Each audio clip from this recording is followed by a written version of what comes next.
Child labor has been a part of the United States since the beginning. In the colonial era, the cottage industry was the type of labor used to make the products needed by families. Children were relied on to work in their families' farms and for hand-making things like clothes and blankets.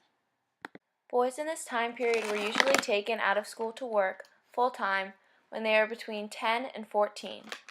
As time progressed, slaves became a more prominent source of farm labor, and children were working less. When the slaves were freed, children proved to be the least expensive source of labor in not only farming but all emerging industries. Children were wanted to work in the large factories during the Industrial Revolution because they could fit in small places, their tiny hands could repair small equipment, and they required less pay than an adult. The fluctuation of child labor primarily occurred between 1840 and 1880 because of the high number of immigrants as shown in this chart. These children were even more appealing to big factory owners because they required an even smaller amount of pay. Many women who worked during the Industrial Revolution were able to form unions and go on strike for better working conditions.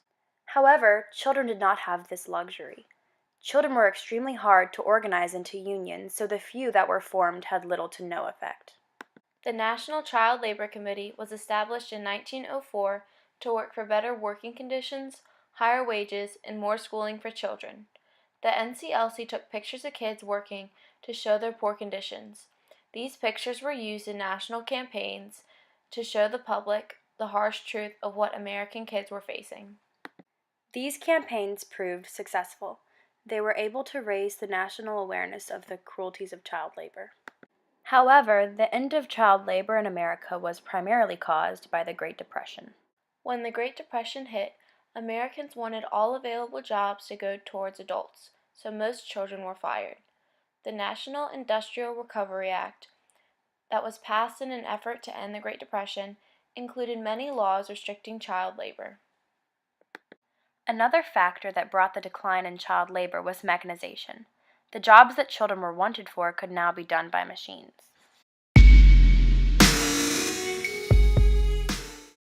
It's estimated that 1.7 million children worked during the Industrial Revolution. These kids suffered through dirty and dangerous working conditions and had little pay in order to support their families.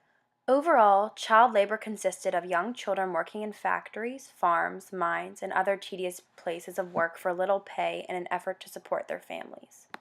The end of child labor was caused by the raised awareness throughout the nation, the Great Depression and its National Industrial Recovery Act, and mechanization.